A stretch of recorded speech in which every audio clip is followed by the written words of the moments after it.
Three, two, one.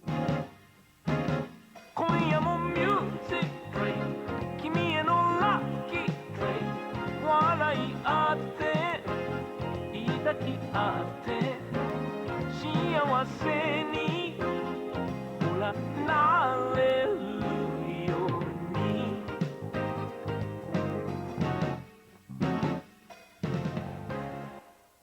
Melvin. Is it Chad? Melvin's such a fucking hero. Hey guys, welcome to another episode of EWB I can't speak. I've watched too many. I've watched too many things. My mind is melting. Oh. I've only watched one and it was difficult. So I don't ever want to talk about it, man. it made Matt.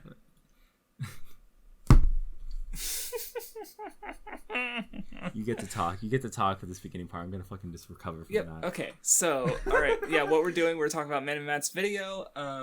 My teen romantic comedy isn't about romance. No. It's almost as bad as, like, you know what? Somebody told me that my video, My Hero Academia, isn't about superheroes when I made that video. Except in my video, I assert that, like, it's not about superheroes, but heroism in general. Whereas this video is literally just about how the show's not about romance at all. Well, like, I wanted to talk about that specifically because, like, that's such, like, the basic video essayist topic. Like, it's so, like, did you know that thing has theme?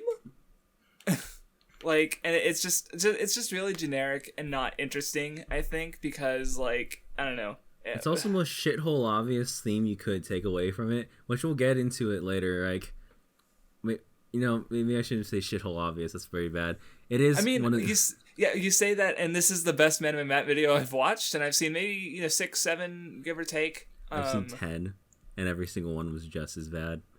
I think this is the best one, but well, and so I did want to mention that. So, like, I actually have a little bit of a history with Man and Matt, which is why I thought it would be a good idea to take part in the EWB on one of his videos, and because I want to talk about, so, like, obviously what the EWB is we go through the video, we talk about it, and discuss what is sometimes rarely right, usually wrong about the video, and so, but I want to talk about Man and Matt and critique specifically. Because I met him at every Anime Expo I've went to, and, like, I met him at the first one at the YouTube meetup back when I had 1,000 subs, and and I have no problems with him as a person. Actually, 2 years ago I was at the same Airbnb with him and Mathwiz and some other people, but I just haven't enjoyed one of his videos, and I did actually try to tell him I think last year. And there was an interesting interaction. And so to talk more generally about Man and Matt and sort of like how he tends to respond to criticism, he doesn't, by which I mean he usually, like, deflects and blames anyone but himself. Like, so here's one example that doesn't relate to me, is he did a video on it was the isekai anime. Yeah. I'm looking for Joe's video so I can check the comment that he left. Yeah, and it was Death March Rhapsody, I think, something to that effect. Rhapsody, Death March, yeah. Yeah, so and Joe left a fucking amazing comment going, "Here's why you're just wrong." And then so apparently, like, Man and Matt, like, they DM'd, and it was like, and they were cool, but then, like, literally, like, sometime after that, the hallway chats, the podcast Man and Matt did with Mathwiz, Explanation Point, and Pedantic Romantic, Man and Matt's like, "Wow, Joe's such a dick." Yeah, he called him a dick for something that was like he was like he said it was like a neutral conversation too, which is weird. It was just like he said, and then he was complaining about how the comment didn't leave any room to respond, and I'm like, you could explain why Joe was wrong. I mean, Joe wasn't wrong, or at least not to my, I didn't even watch the video. Wrong. He wasn't wrong. Exactly. It's Joe. He knows, like, his fucking shit about isekai. So, if he says, these things you're complaining about in Death March, like, it's taking a deconstructive approach, and I'm like, I trust Joe, to know what he's talking about. And, and everyone in the podcast kind of responded, like, well, because one dumb thing he said was that, like, the comments like this are why my videos don't get views, even though they wouldn't be able to see the comment unless they watched the video and saw the I don't like. Well, it's only leaving a comment in the first place and making other people respond to the comment, like, that increases engagement. That helps your video. Well, let's also just point this out, right? Anime Matt's video on Death March. Let me scroll down to find it, because good luck. He okay, like the one, like, there are aspects I don't respect to him, like with how he approaches criticism and deflects anything negative said. I don't respect. But, he has a good work ethic. Like, he's done weekly videos more or less for literally years, and I'm like, that's kind of amazing. But they're not good videos. Quantity over quality. But what were you about to say? His Death March video has 23,000 views. And right. his second one has 53,000. Like, he averages at, like, 10,000 per video. Right. There's a reason Joe specifically named Anime Matt in, like, there's one point in the video where he talks about his size, and he acts like he's a nobody, but he has a voice in the community on some level. Like, people listen to what he says on some level, and like he can't just like deflect criticism. He got invited as a panelist to a convention, which he has more subs than both of us combined, and we're both over 20k. Like, we're not small voices in the community. He has over 80k. And so here's the conversation I had with him is I talked about his I brought up his Megalobox video because I thought it was really bad, and here's what he told me that I didn't respond to at the time because it's such a baffling comment. Like, how could I? He said, yeah, that's a problem. People watch one of my videos and don't watch more. You haven't invested in the Anime Matt lore. You haven't met Melvin yet. Chad Melvin, the manga reader. But like, he just refuses to blame anyone, or he just refuses to place any blame on himself. Like, if you disagree with him, well, he has a film degree. He's inherently smarter and more like worthy of listening to than you. If you only watch one of his videos, well, why didn't you watch more of them? Like, that one sucked really bad. Why would you? And I've seen more than one. They all sucked really bad.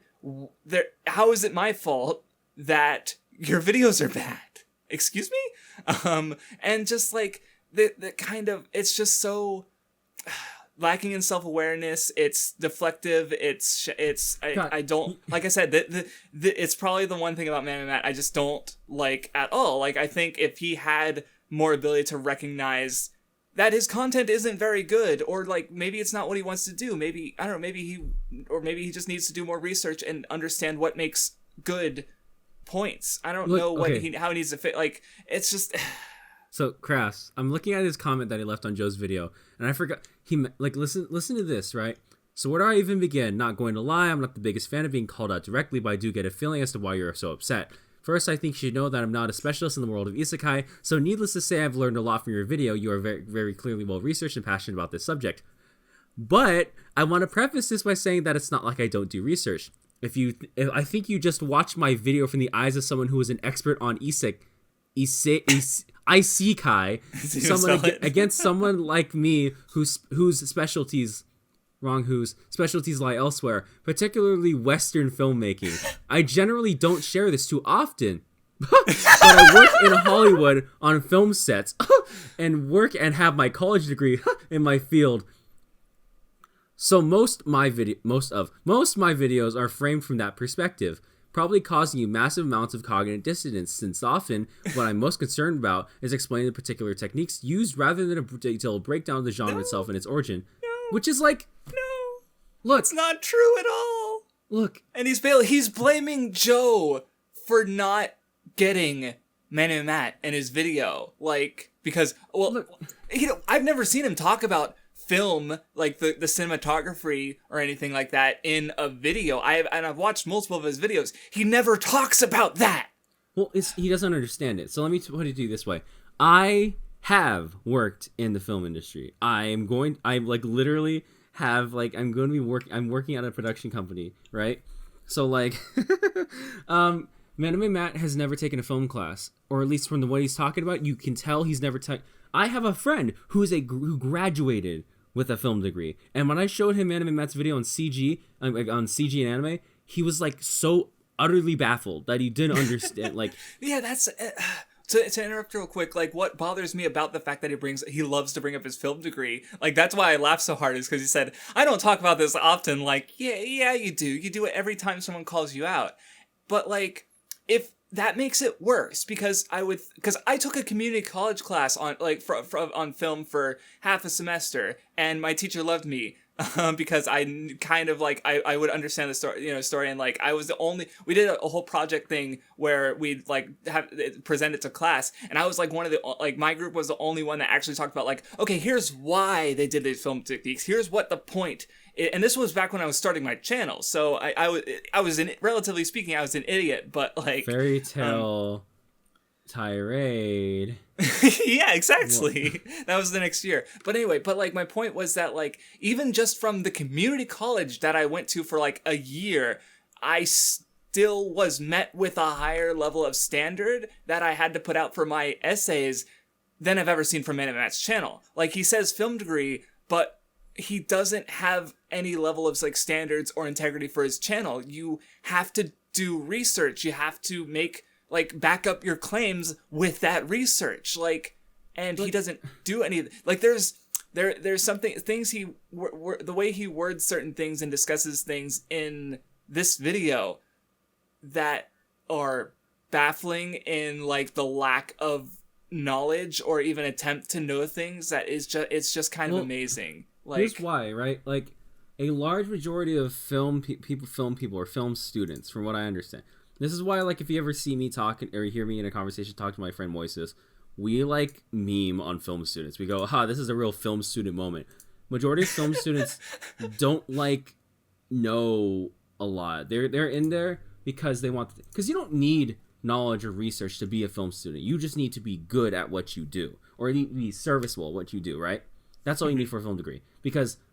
I've never been to film school specifically, but in general, like... I got a college degree. Wow, you got a bunch of student debt for that's for a degree that's rapidly decreasing. That's been decreasing in value for the last 20 years. Like, because they're so common and don't matter. Well, it's decreasing in value because what they value in the film industry isn't the fact that like I said, I don't know about film, but I was more college in general. Like, mentioning that you have a film degree is like the most shithole thing you could ever do, because it's like people in the film industry don't value having a degree. They value having job experience, and like a resume, or not resume, a portfolio of like films or something that you've done, like which I've seen you in live action stuff that I assume you've been involved with on some, like aside from just the acting in it, like so you have that, and I don't know what Man Matt has, if anything. So he's never shown it, right? It's right. Like, it's not like I'm that experienced. I'm like whatever at it. But like that was mostly like that were years ago too, and you're early 20s, so you're still pretty young, And Man Matt's like closer to my age, if not older. Like I don't actually know how old he is. I'm 20. I turned 29 3 months ago. So it's funny that you're saying I'm fucking young. I know, but I mean, like relatively speaking, but yeah. Yeah, my friend Moises has extensive experience working on film sets and different people, and when he's watching your video and is calling out every single line of bullshit that you ever say in your life, right? If I talk to one of my friends who works works for Sony and works with 3D models and has like produced his own games and works with like 3D effects, and looks at your video on CG and anime and just points out that a lot of what you're saying is just factually wrong, you don't know what you're talking about, because the film industry doesn't value, quote unquote, like the fact they have a degree. They value the fact they want someone who can work and work well and efficiently. That's all they care about. You went to the film degree, film school mainly for connections and mainly just like, and if you want to extend your like knowledge. But most people who go into the film industry like learn on the job. So like, it's interesting that he mentions it constantly. It'd be like if I mentioned that I have like an English degree, right? I have my fucking epic Starbucks manager degree. Like, Jesus Christ. Yeah, that's even more of a joke. Like, right, arts degrees in general are not well regarded, pretty much. Because the bottom line with arts is that you don't learn a lot about the arts just from like, even Lindsay Ellis talks about it all the time. You go to film school just because you want to learn more, but you get experience, you get knowledge by just working on the job. And a lot of people who are like really experienced in film, unless like just kind of go out and work to get it. That's not like putting down the entirety of like anyone with a film degree. This is just the reality of things. Well, like it's like it's not just a film degree, obviously, but that's all Matt like has and hides behind, and it's literally a piece of paper. It's not a very good shield, but he seems to think it is, and I really don't respect that. Well, because bottom line is you should really just like, because even Joe will talk about how like academia doesn't mean shit. Joe has like experience in like he teaches seminars and shit like that, and even he's like, and I'm sure he's gotten to like he's been through like he's done like he's writing a book on like he's writing like academic books, like he's in that field or at least tangentially related or has been, and is still like practiced in it, having he has that experience basically. And he even told me, because I was mentioning the word academia to Joe, and he was like, I hate that people bring up the word academia because it really just doesn't mean anything. It just means you read a lot of books. So that should tell you. That should tell you a lot, right? What we're about to enter into. Right, and I even remember, like, if you look at my channel, like, description, I even mentioned that, like, I'm no academic, and because I've even had someone tweet, it's like, wow, you and Mr. Morge, you're like One Piece academics, and I'm like, I'm not, though, because I 1 year of college, community college does not an academic make, and yeah, it's not inherently meaningful. Like, if you actually have a film degree, then you should be able to like he shouldn't need to hide behind it, because he shouldn't be doing things that I would expect someone who's been through college to make. Like, he shouldn't be making those kind of mistakes, like not citing sources, not backing up claims, saying things that are just like easily provably wrong. Like, it's not like he's like with Origaru, he actually he says some things that I think are fine, relatively speaking, but like it's still flawed. It's like still very flawed. Yeah, well, you have a better understanding of the show than me, but there's also the fact, right, that other YouTubers who are academics don't mention that ever. Sideways is a YouTuber who's like very clearly, obviously, is an academic in music. He's a music major, right? He never talks. He mentions it once, and he says, "So I'm going to tell you some things about musical theory. Don't go to college for musical theory," is what he says a lot. So like everybody whoever is actually an academic in it tells you, like, kind of like shit talks the system in general, right? Right. So, especially because they do have to be like well read and understood, so they kind of go, wow, this is shit, because they read and understood the problems with it on some level, I would hope. But he's the only YouTuber I've ever seen constantly mention the fact that he has a film degree. And not in a negative, and not even in a negative way, like other people who you mentioned, who like Lindsay Ellis, Pause and Select, or Joe specifically, and then Sideways, like sometimes the way he talks about it, I wouldn't be surprised if he tattooed that shit on his dick, but I don't know. Maybe you should actually watch the video. Yeah, so this video is my teen romantic comedy isn't about romance, and he has snafu in the parentheses. Even though the full English title is My Teen Romantic Comedy Snafu. Like, it's not one or the other, it's one name. We'll get to that in the video, don't worry. Oh, no, well, I'm about to break within the first 5 seconds, so go ahead and play it.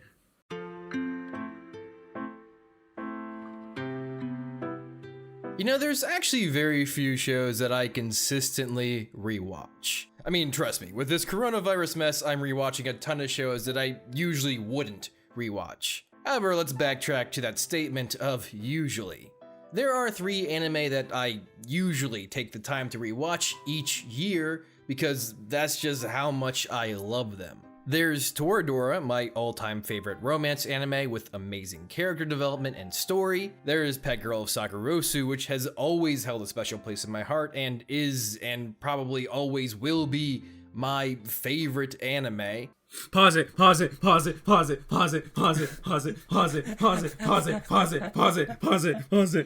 Craftstorm, how do you say this word? Sakura as in cherry blossom pet, and then Sakura. I mean, you could stretch and say souffle, like you say su as in souffle, but if you watch the show, they say the word Sakura so every episode, and they say Sakura so. Everyone ever talks about Sakura so. Demo made a video about Sakura so and called it Sakura so. Okay. What did Matt say? Reiterate for us. Sakurasu! Sakurasu! I'm never gonna get over that, and it's gonna trigger me every time I fucking hear it, because I can't. Look, listen, that's a big credibility thing right there, because if you can't fucking pronounce the word, even by the popular pronunciation, that's a problem. I'm gonna have a fucking stroke. It is kind of weird that it's his favorite anime, and like Japanese is pretty easy to pronounce when you get down to it, because it's like it's literally syllables. Just look at the individual syllables. Saku. Sakura so, like, Yeah. or well, there's the so, and then the u kind of elongates it. So Sakura so, like a little bit elongated, like you know.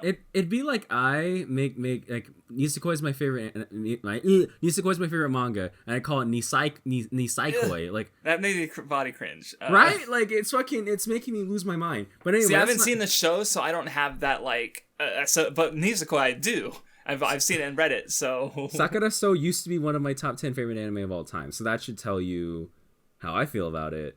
And I mean, you like all of these shows. Oh, I love all these shows. Right, so because he's about to mention Origairu, and he's already mentioned the other two. I'm rewatching Toradora right now, right? And here's the thing, right? All three of these are light novel adaptations that he talks about. And, like, if you watch Toradora, right? Which is going to be interesting, right? Because you could easily make the same argument that Toradora is also about growing up and not about romance. Or it's about making bonds, or something like that. And that's going to come up again because the fact that he brings up Toradora. Because Toradora and Oregairu are pretty similar thematically if you think about it. But I've only watched Origairu of these, so.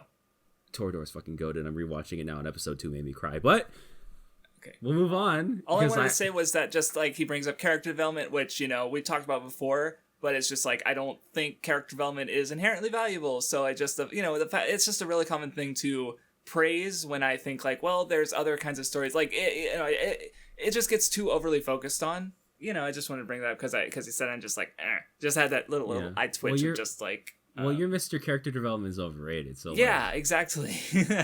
Well, yeah. And then there is, of course, My Teen Romantic Comedy, or Snafu. I'm actually kind of surprised. I've only made one video on Snafu so far. I mean, I guess it's because the first 2 seasons came out before I was a big YouTuber. I'm still not a big YouTuber. I'm literally a nobody still. Life be hard like that sometimes. That's why I mentioned that. Mentioned that earlier. Go off. When he says that someone with 80,000 subs isn't. I mean, I guess he's not like Mother's Mates. Like, this really says a lot in how he sees himself in the community because he doesn't want to have 80,000 subs. He wants to have 800,000 subs. Like, because like his content, it's very clickbaity. It's he does it weekly to get the algorithm. It's always on relevant. Like, it's basically always on like what's new and relevant or big. Like he would not be doing an Origairu video if not for season 3. Like, he gets the same amount of views I do. Yeah, because his content isn't very good. But yeah, so it's like a couple years ago he had like 50. Like, he's still growing. Because he's continually making content. But like, but this goes into like kind of what I was saying earlier about how like the fact that he still somehow views himself as small, even though he has an audience and he's getting like he has a voice in the community. Like, he can't just. Like the fact, like anyone making a video on YouTube where you're trying to say something, you're inherently, even if you have 100 subs, you're speaking authoritatively in some way unless you write it otherwise. Because someone who doesn't have a channel, who's not making content, is inherently like looking up and they're going to see like, hey, they're saying something. Maybe I should listen to that. So it's like, I don't know, I mean, I don't remember him saying anything like that, but it's just like, that's just something that bothers me. Notice the fact that this video, he's doing like a vlog style rant thing like Vindy does. Yeah. All of his videos before, at least from what I understood, were like scripted because they were the video essay style. Yeah, I was going to bring that up because I don't think him filming itself, like, it's because it sounds exactly like his other videos. It doesn't sound any different. So I don't know if it's like the things he says, and like, it doesn't necessarily seem like it is off the cuff. Like, it might still be read. It's just, he's just like, he's filming himself. Like, I've heard this described as like like it was actually Joe Pond Select coming up again, because one person did a tweet like, well, it's like, oh, if you don't show your face, like, you're a coward in a video like this. And Joe response was like, well, I don't. And which is funny because now he actually does show his face in his videos, but he said something to the effect of like, well, I don't need to be your friend. So I wonder if, well, because like I do think Mini Matt, like, he has been evolving on some level, because like this is the first time I've seen him do this in a video. His thumbnails are different; they're not horrendously shitty looking anymore. Which you can tell by the thumbnail of this one. So he's on some level evolving and changing, maybe not in the most ideal way, but he is. And so I do think that's on some level like, okay, good.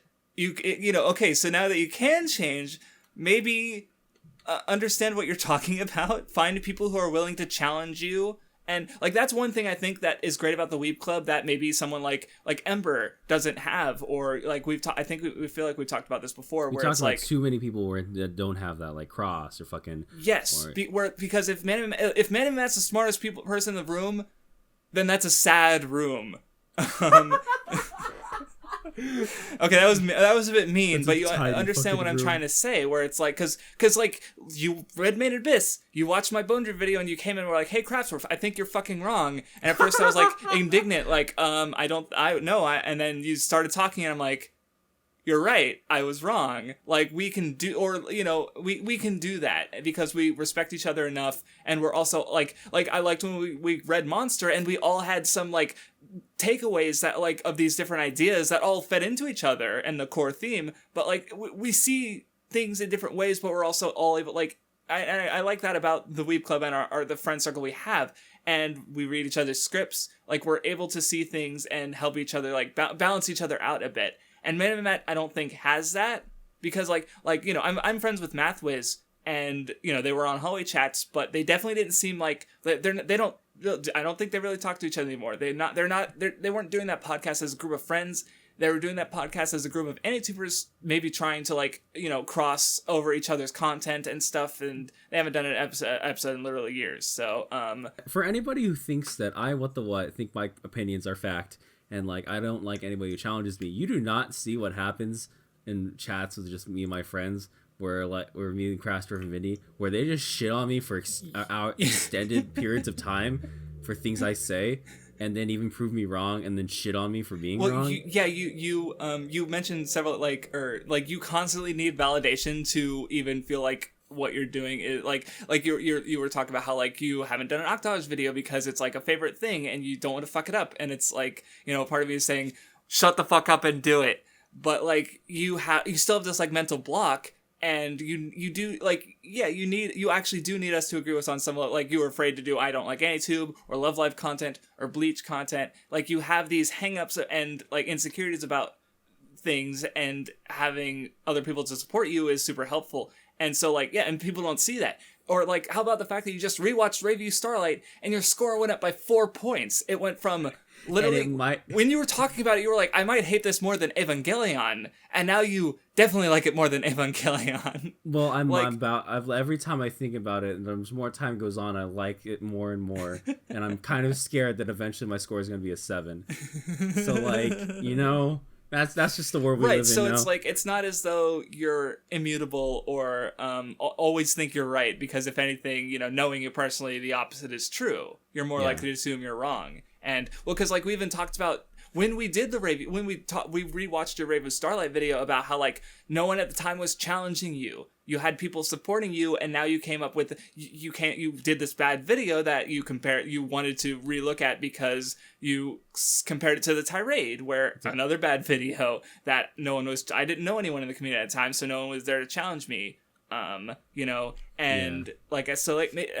that's more important than I even thought about, like even talking about this before, because I don't know who Man Matt has to challenge him and it would have to be, and maybe that's part of the problem, because it would have to be someone he like respects, and I've never seen who would that be. It'd probably be Jeff, because he mentions Jeff a lot. He mentions Jeff and he mentions Luxaku, so that's.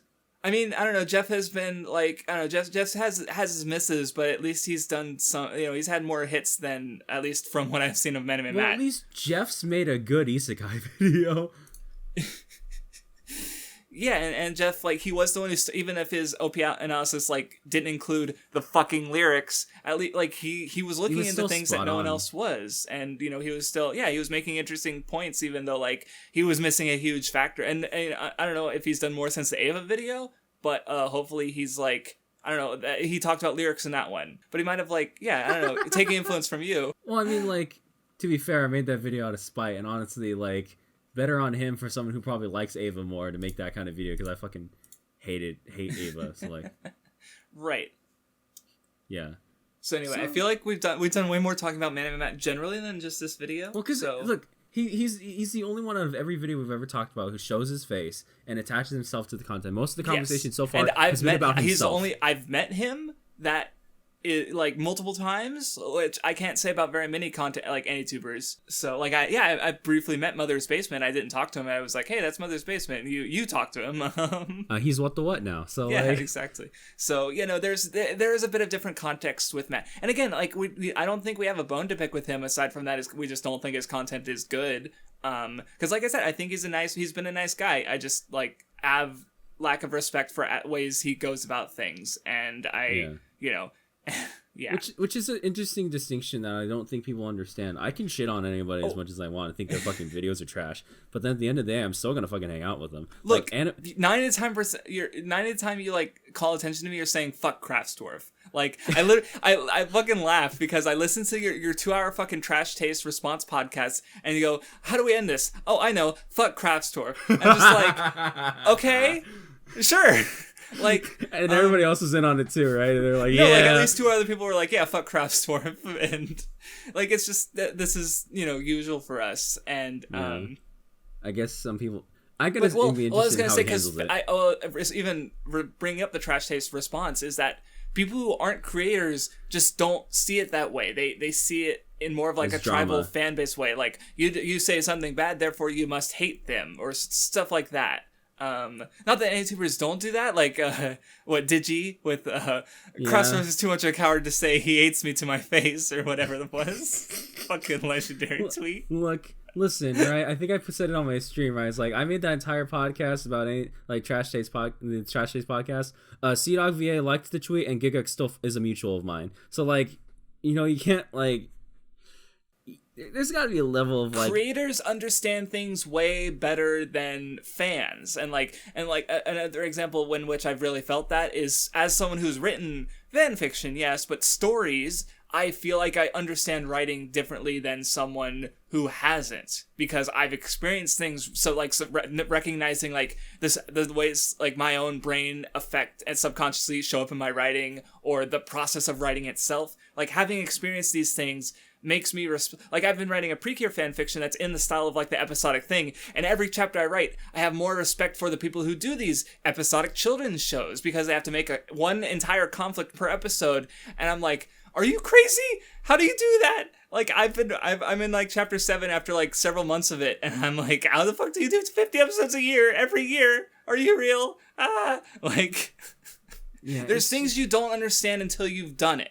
Like there's and you'll understand this better than me, I'm sure, but I've heard a quote where it's like, it doesn't matter how much you read about dancing, you don't understand dancing until you dance. Yeah. You don't understand writing until you write. You don't understand video making until you make videos. It's really, it seems maybe that's too simple, but it is that simple. And so regarding like how we talk about creators, and even if we beam on them, or like Man of Matt, people who are just going to be watching this and haven't done that for long enough just aren't going to understand it on some level. And also there are memes like in jokes, like, yeah, we shit on each other all the time. We don't mean it. You know, we're all actually really good friends, really honest. But like that's a part of it. Look, Shocking's I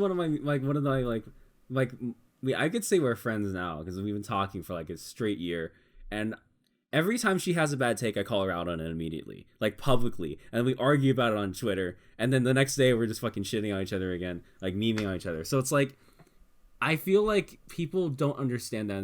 They view everything as like drama, or they view everything. So like, because I know like, I hope like if Manime Matt does watch this, he's not gonna take this as drama. I hope he fucking like Well, he called the Joe comment on his video drama. Like, so yeah, and other YouTuber responds to him and says that he's wrong. Drama. So it's too late. What? It's too fucking late. Yeah. He's not gonna be a Chad like Taser Lad where I leave a whole ass essay in his comment section about how his video's trash, and then the next time I see him in public, we just hang out the entire time. Yeah, so, then he was literally on the trash taste response. So yeah.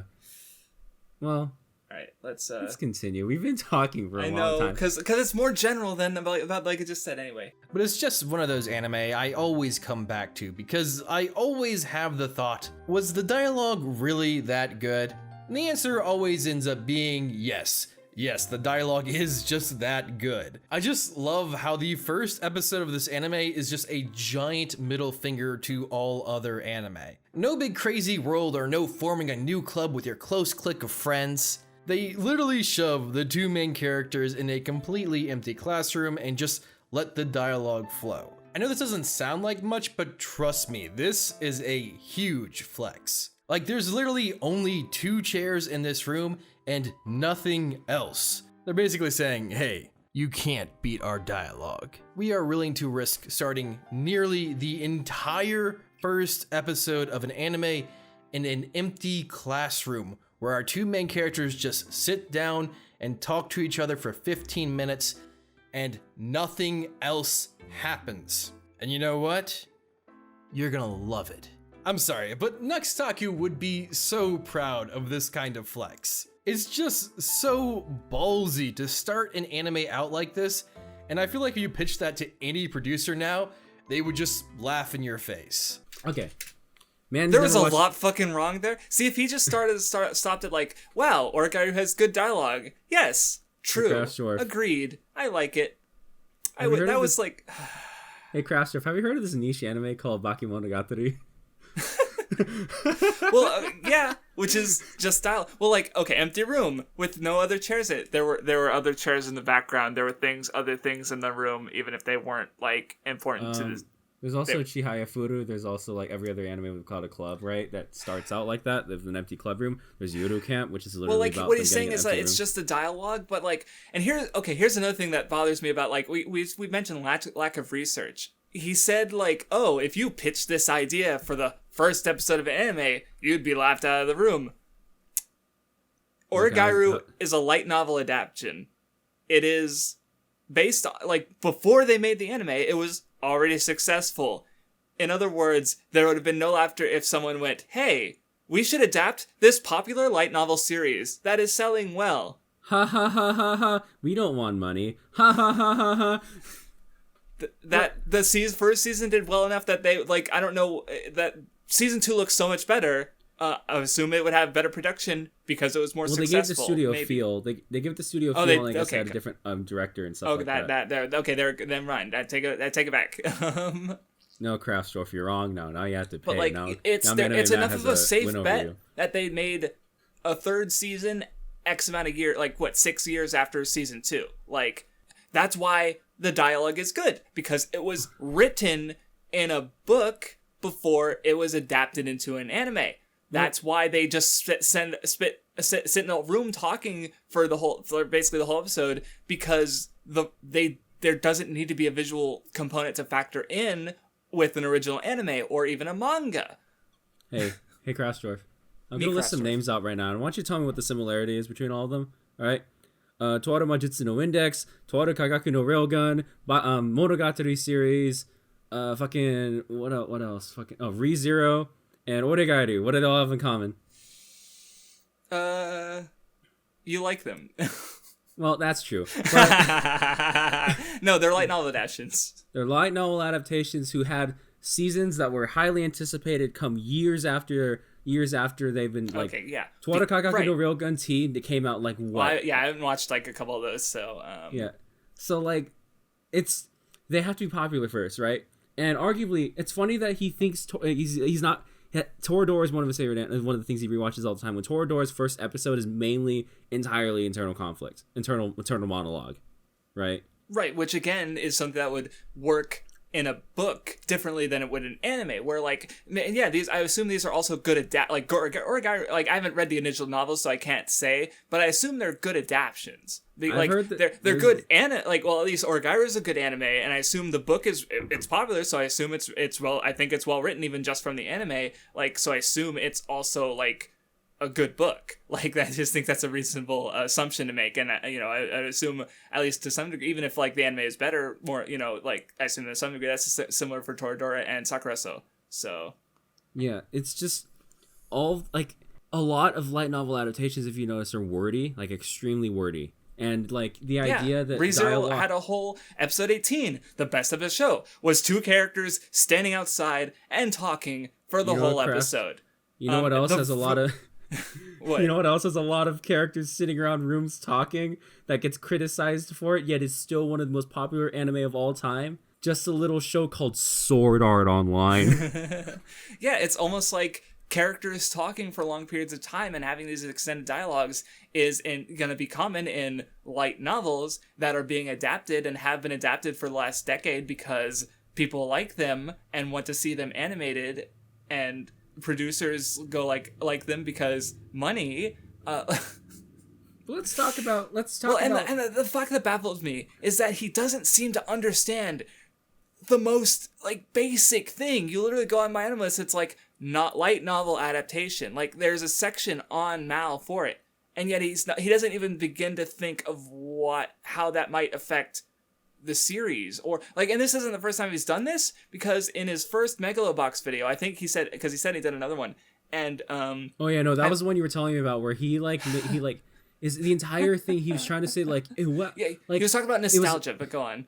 Nostalgia for like 90s anime, even though Megalobox is literally just a like readaptation, or it's a modern remake of Ashimi no Joe. Yes, a 50-year-old series. So he's like, he's watching it, he's recognizing like, I should be nostalgic for something watching this, but he doesn't know what that is. So he says 90s anime, I guess because Joe and like Spike Spiegel have like poofy hair or something like that.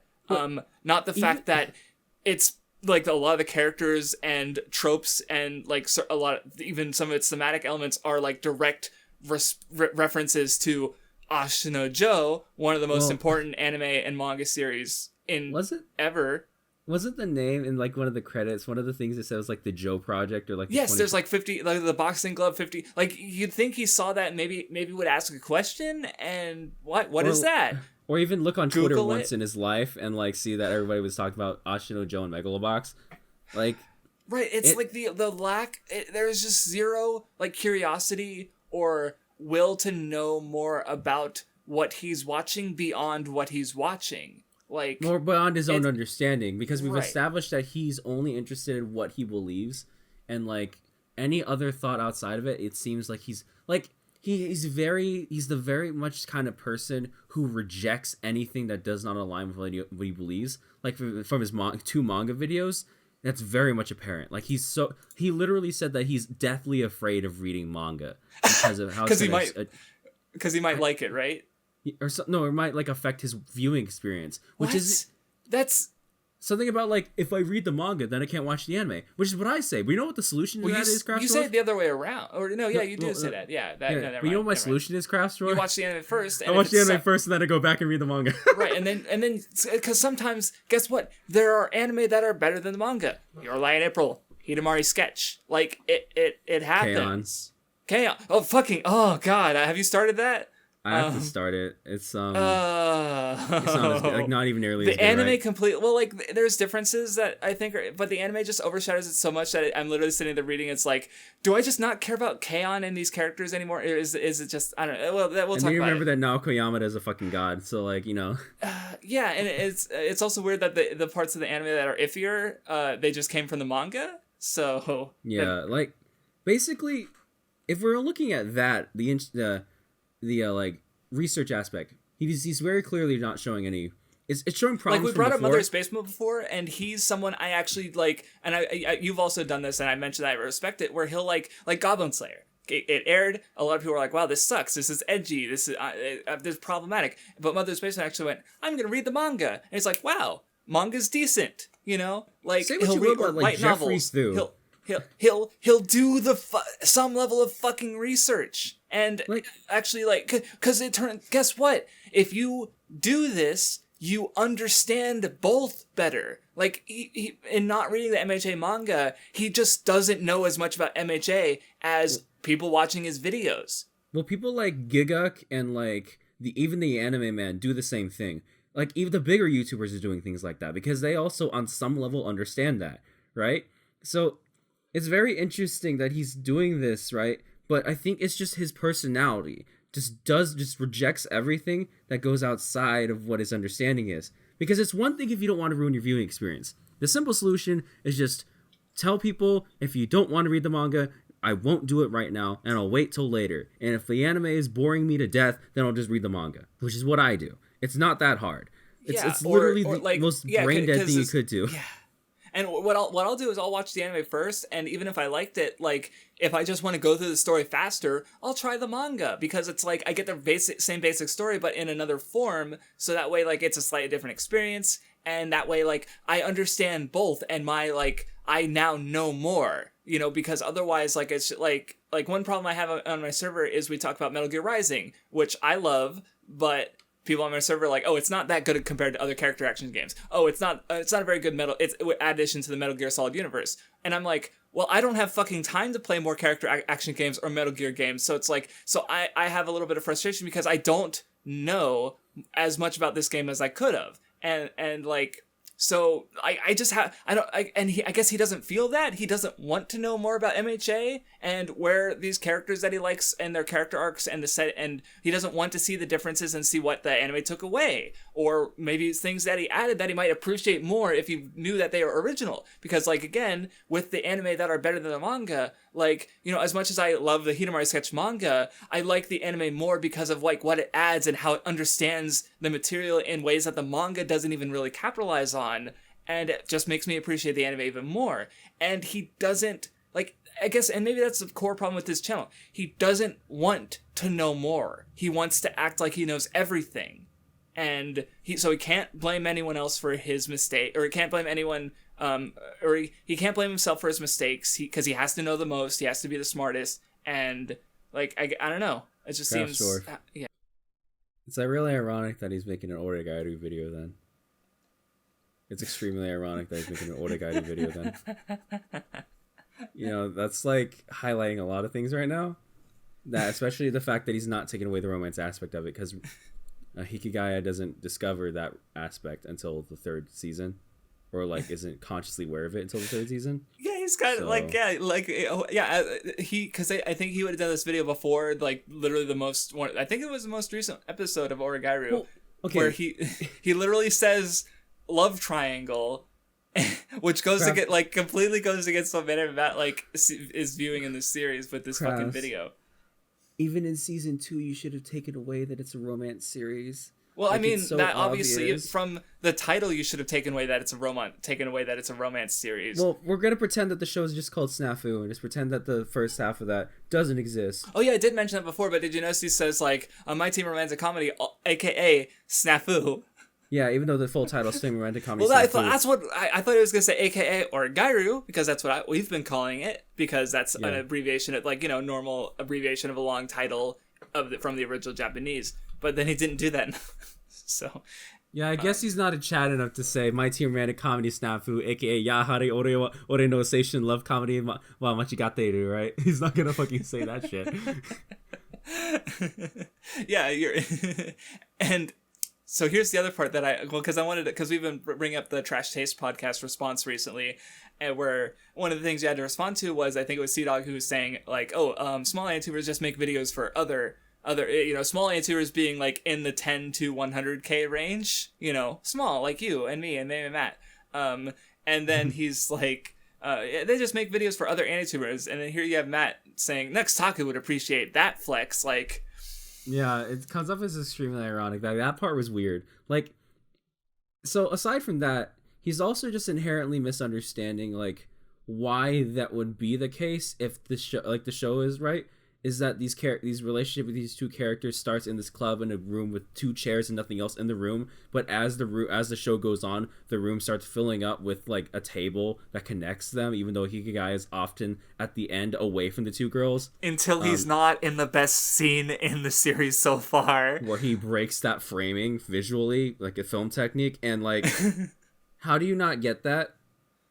Right? Yeah, well, like, and he's watched the show a lot, so and like I've only seen the show once. Like I said before that I think you have a better, like, because every episode you and Vindy say something that I didn't pick up on, and you guys have seen the show twice now. Well, Vindy, I don't know, I don't know if you started to rewatch. He hasn't rewatched it yet. You have, and even rewatching stuff, like I do appreciate that, because so many people like especially again I do a lot of shonen stuff, and a lot of people miss things because they're reading long series for years weekly, and they never go back and reread it and realize just how much they were missing. Like even Vindy, when Kimetsu no Yaiba, not an old series, but he still reread it like right as it was ending, and he picked up on a lot of things, and he's like, I think I get it. Like so it's like, rewatching things is good, and that's exactly this. But the same reason why rewatching things is good is also the same reason as to why doing research is good. Why reading the original that is being adapted is good, because you like you pick up on more things, you understand things better.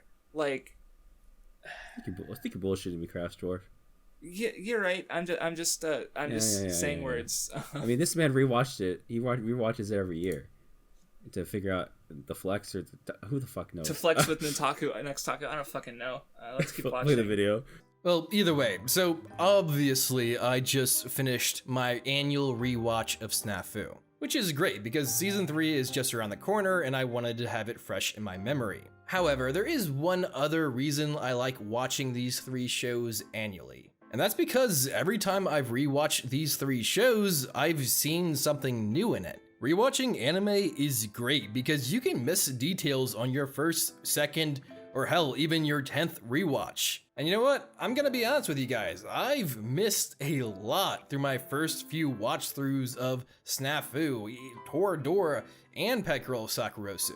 And you know what? On my last rewatch, I think I finally understood one of the major themes of this anime that I never actually caught before. So I just wanted to bring it. Did you love that subbed footage there? Because he couldn't find unsubtitled footage? You could literally just go on Yada Desai and it's like right there.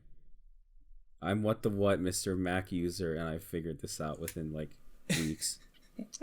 Yeah, no, and like, and you can download RAWs. There's ways you can do it. Like I've actually had this issue recently because I needed a tokusatsu show called Die Ranger, and both the English torrents were like hard subbed, and so I needed the footage, so I downloaded the French torrents because those weren't, and so like, there, I got it now, no subtitles. Unlucky, so like it's and it's not, I don't know, it's just a little like sloppy, and I know he's got on the week crunch, he's got a week to do these videos, but like, come on. I have a week to do I've been uploading. Oh, you've had an absurd production rate, but you're crazy. So I can like edit one of these in like a day. So it's like my videos are actually longer than his looking at this, right? True. You struggle to make one that's under 15 minutes. I don't understand anymore. Like, I'm actually confused. Like, I write something, I'm like, hell yeah, this will be short. Fit 10 minutes. I'm like, okay. Well. But, like, okay, so there's also he brings up the rewatching thing that we talked about. Yeah, and, which I like that, and I'm glad that if you stop noticing more, I think that's less like a problem with the show and more with you as a person. Like, because again, if you're continually trying to learn and understand things better, then you should always be finding new ways to look into something. Right. And so, here's the issue though, is that you're starting to see something, right? Where like I've noticed something that I don't think I realized before. And what he's about to say is he's going to bring out like what he thinks is the main theme of Oregairu, which is wrong.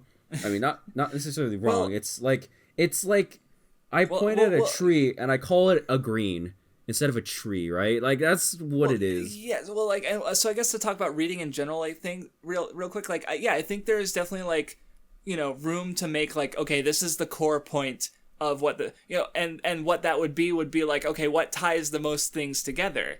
And so it's kind of about framing, and yeah, sometimes even a slight word difference can mean something different, and in regards like how it contrasts to ideas and other aspects of the work, or how it ties into things.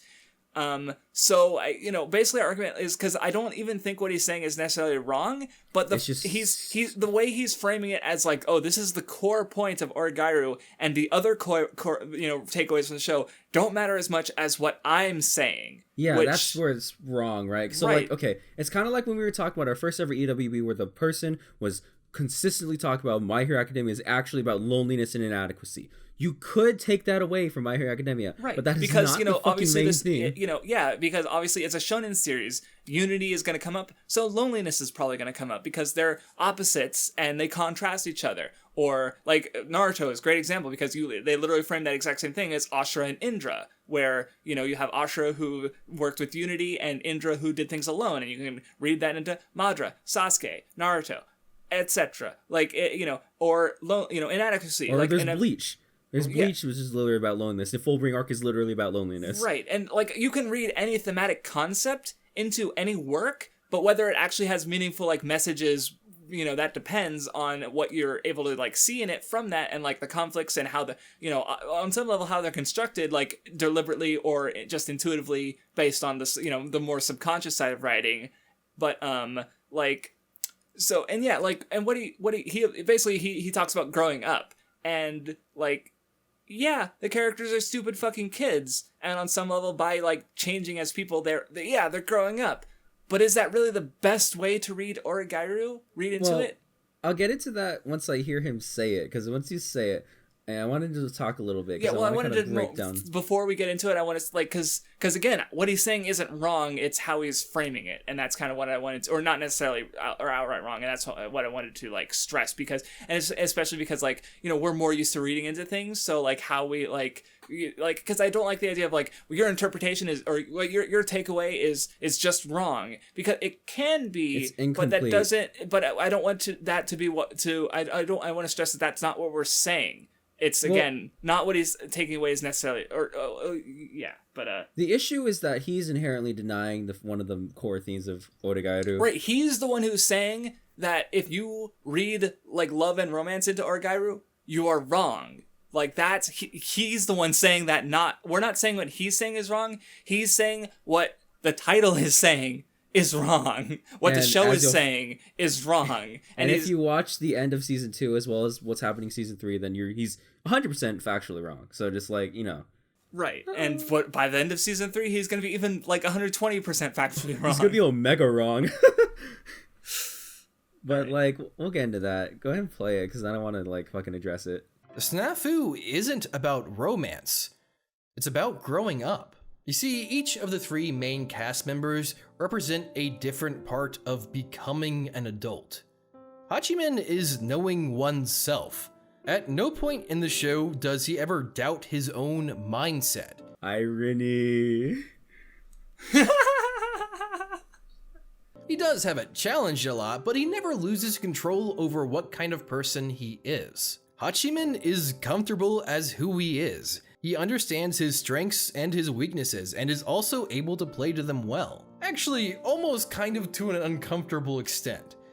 Yui's strength is being able to understand and read other people. She's good at reading a room, understanding how other people feel, and what to say to keep things calm. She understands what Yukino wants and understands what Hachiman wants.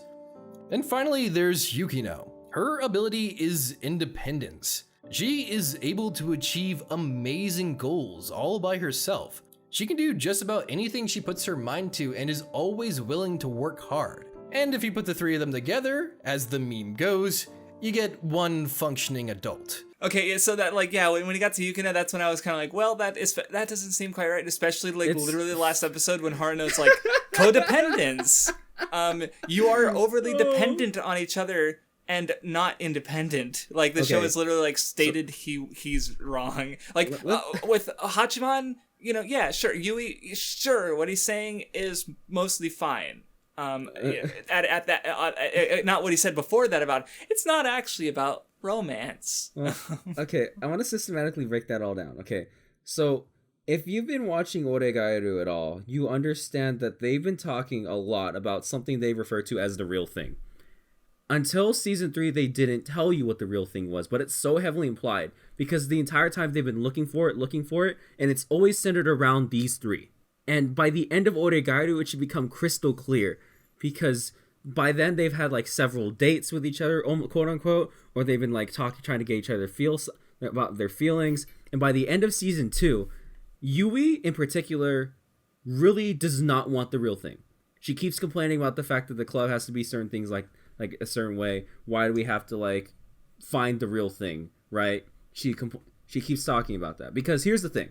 Your reading is fine. It's a very surface level reading of all three of these characters, but Hachimen he understands his strengths and weaknesses to a certain extent.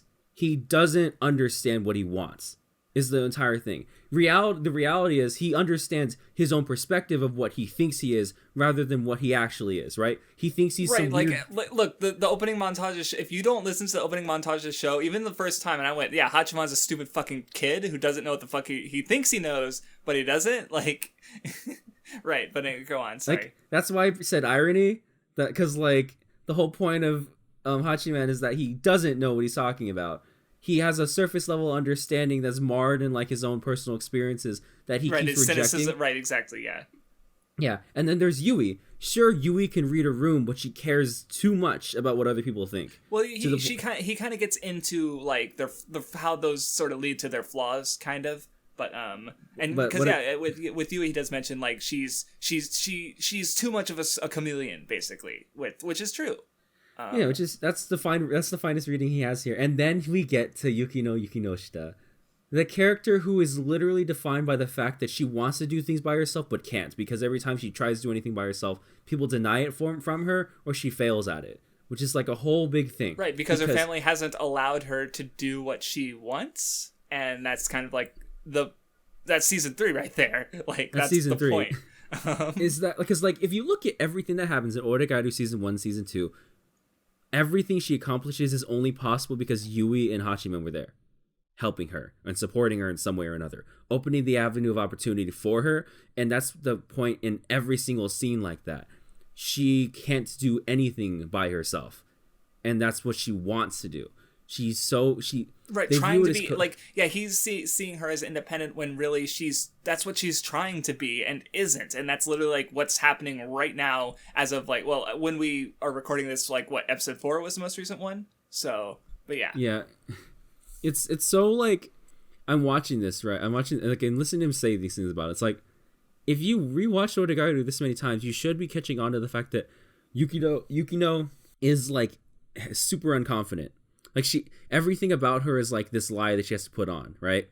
She acts confident when really she's not. She's like, everybody acts like she's like this high, like this super talented, but she doesn't view herself that way. And in fact, like she always views herself as like under the thumb of her family and inferior to her older sister. Yeah. Independence is far from the thing you should be reading from her character. Independence and like a desire for independence is like more overt, if you understand. Especially if you get to episode 8, right? Yeah, if you've seen the show this many times, yeah, you should be picking up on some of this. Because like I'm not gonna pretend like my understanding of Oregairu is complete, because I did watch it once, but it's like it's really dense, and there's a lot of subtext and subtlety there that I'm definitely not picking up on. So anyway, we'll keep playing. Time to die. All jokes aside, it's pretty obvious that the dominant trait that each of the 3 characters have are severely lacking in the other 2.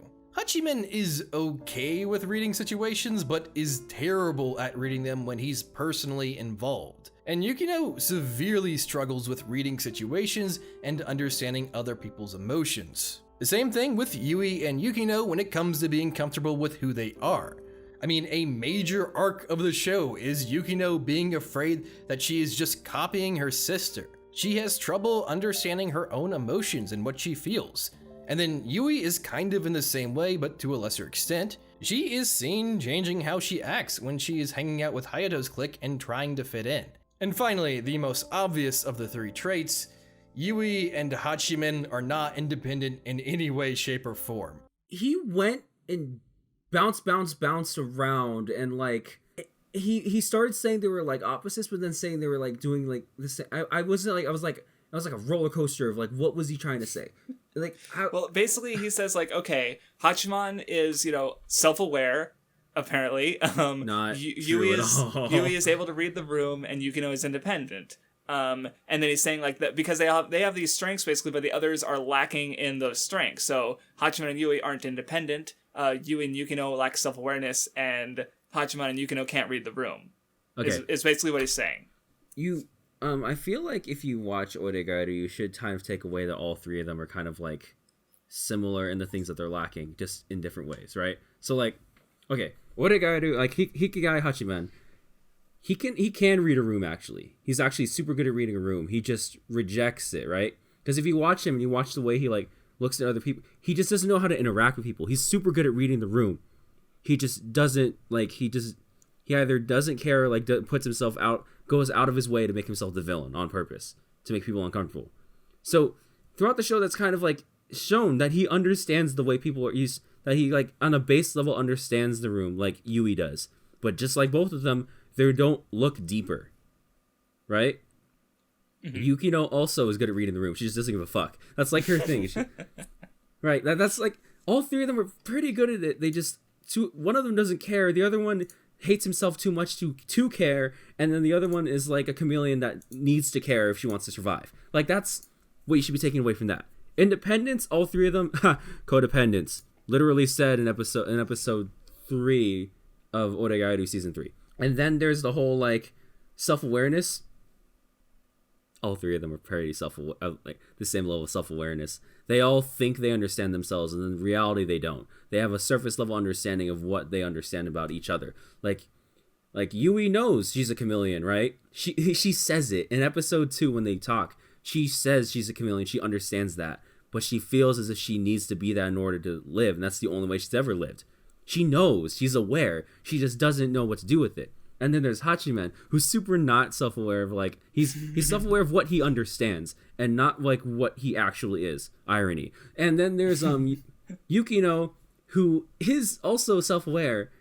She's self-aware to a fault, to the point where she also views herself about like she's like, I'm not as good as my sister. Which, how do you not take that away from when you say that line? Oh, she's always living up to her sisters. I'm like, how do you not like take away the self-awareness aspect from that? How do you not? Like I'm like the entire time he was doing that, I was like, are you not seeing it in your own words? It's right there and you're not seeing it. So yeah, I guess to reiterate when I said earlier, like, oh, what he's saying is fine, I guess I meant like, yeah, the core idea of growing up is fine, even if his way of explaining it isn't correct. For the most part, like he seems to get basically more or less like because she's the most obvious one. Yeah. Like here's the thing, right? Yui is easy for anyone to understand because Yui is the most normie of those three. She's literally a normie in the show, and that's like her entire point. When she enters the club, she's like the normie walking into 4chan. Like, what the fuck is happening right now? Right? That's what that scene She's is like. Reddit walking into 4chan. Yeah. Yeah. So like that's the whole reason why everyone is able to understand Yui and why most people like Yui is because she's obvious. Iroha's the same way, except Iroha's also kind of like a manipulative bitch sometimes, which is great. That's what makes her great. But she's great. Yes. But then there's like Yukino, who's like, which is why Vindy talks about like he doesn't like girls like her because they don't talk and they like he doesn't understand them immediately, right?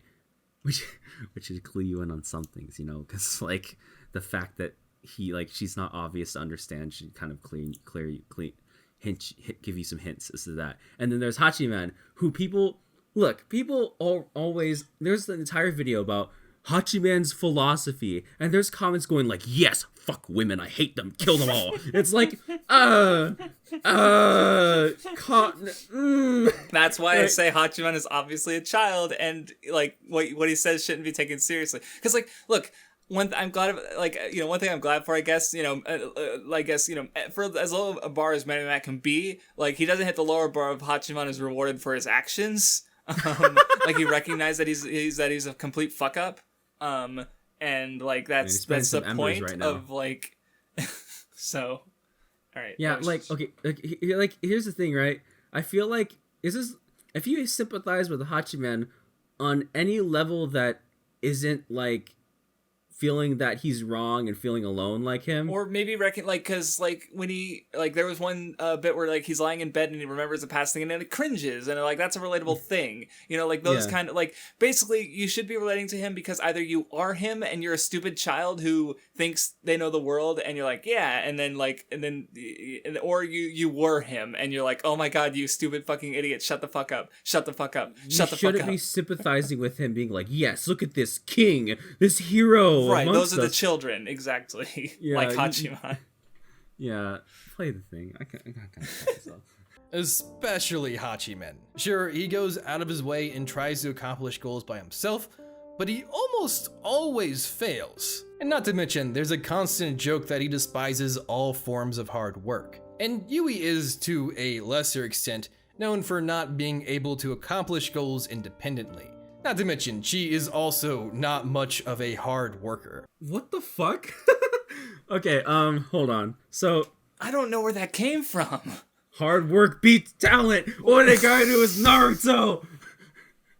Yeah, that was weird because it's not as an observation, does that have anything to do with Oregairu? Yeah, Hachiman, I guess, I don't know if you remember if we brought that up specifically. I don't remember where this comes from exactly. But, it did make me think of how, a lot of, isekai light novels are sort of responding to the hard work thing. I just watched Joe's, recent isekai video that was for, the half an hour long one, basically explanation of it. And one thing he talked about is how, a lot of the ways that they use power and sort of shortcuts and cheating and is a response to shonen where it's the hard work thing doesn't always pan out.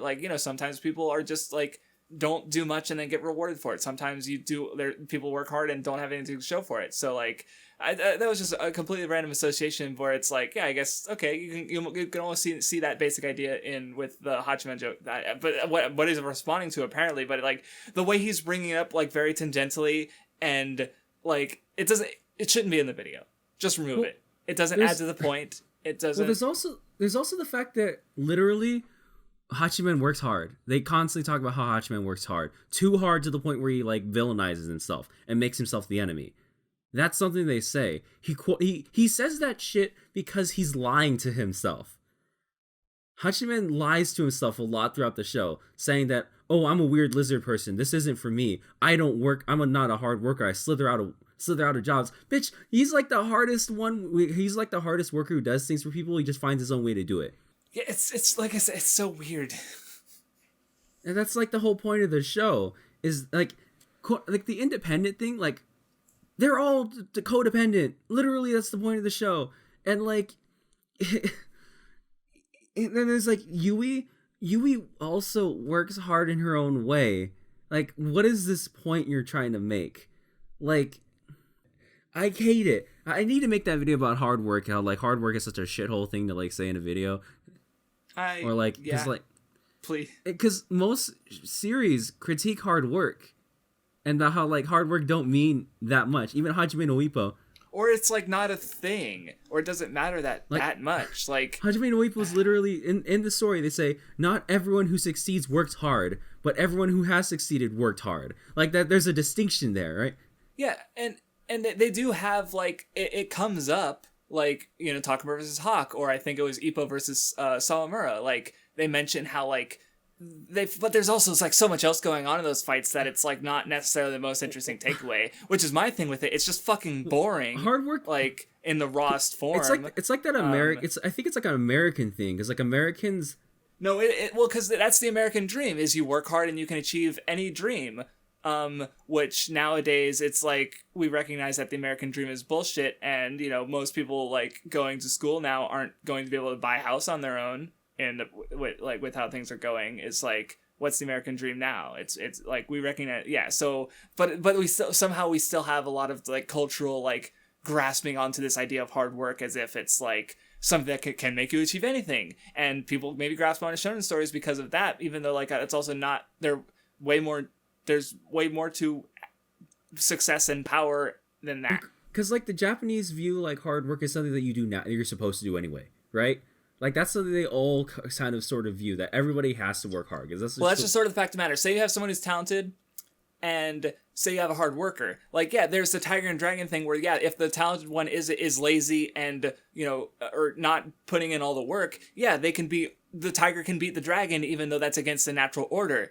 But if the dragon's putting in the hard work, the dragon's never gonna fucking lose, and they can only be beaten by another dragon, which is another mythological, like, folk thing, which you can see, like, in Pokemon, why does dragon only beat dragon? Because Japanese myth, and only a dragon at its top can beat a dragon at its top. Because guess what? If you have talent and you work hard, the only person who can beat you is someone else who has talent and has also worked hard.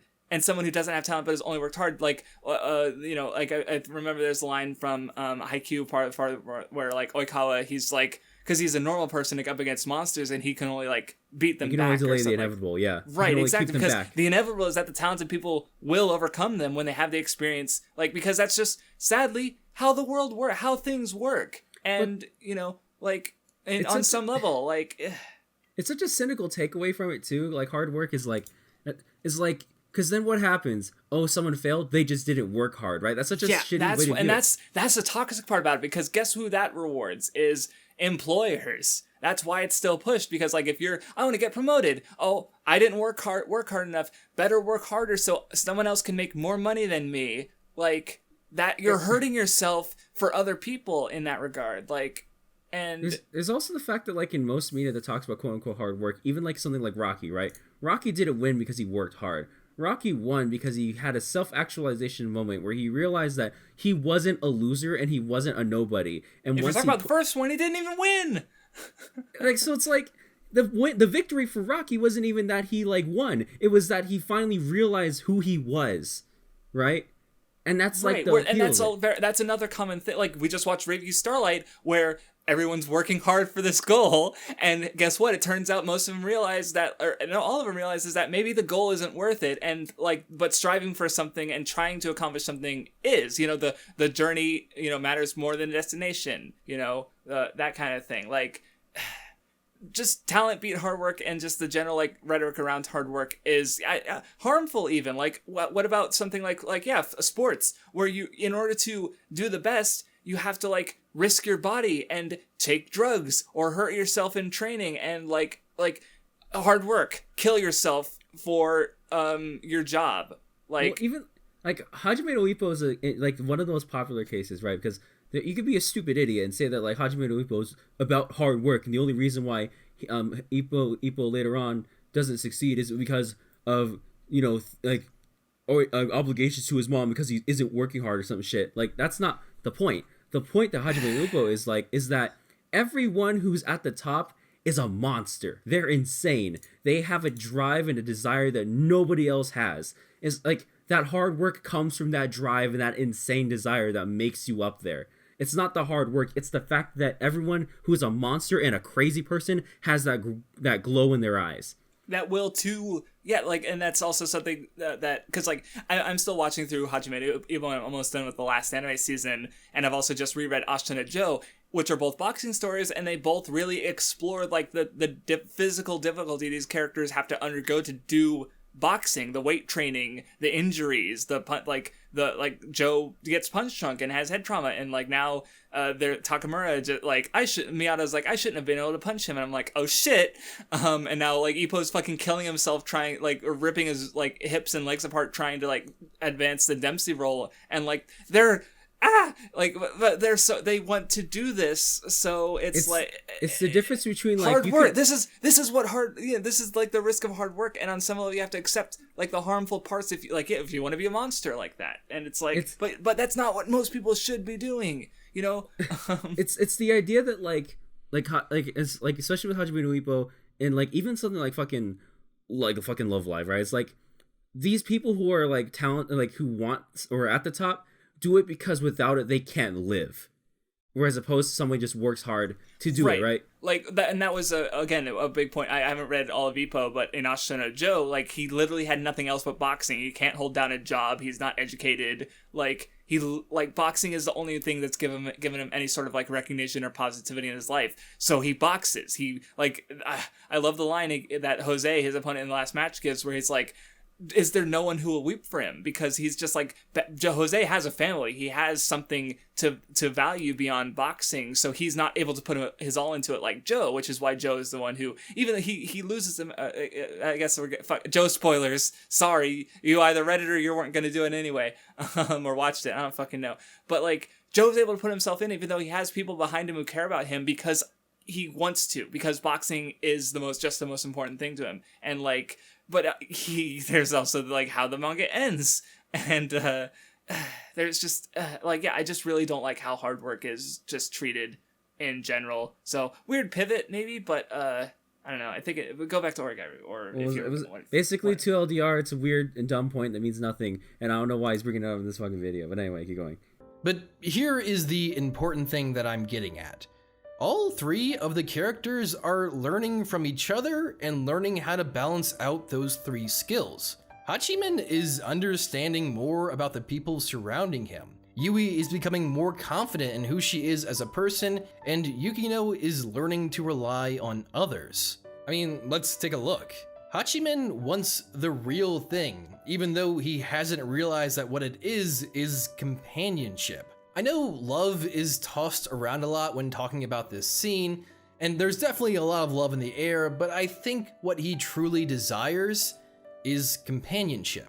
How does it feel to be wrong in 2020? How does it feel to be factually wrong in 2020?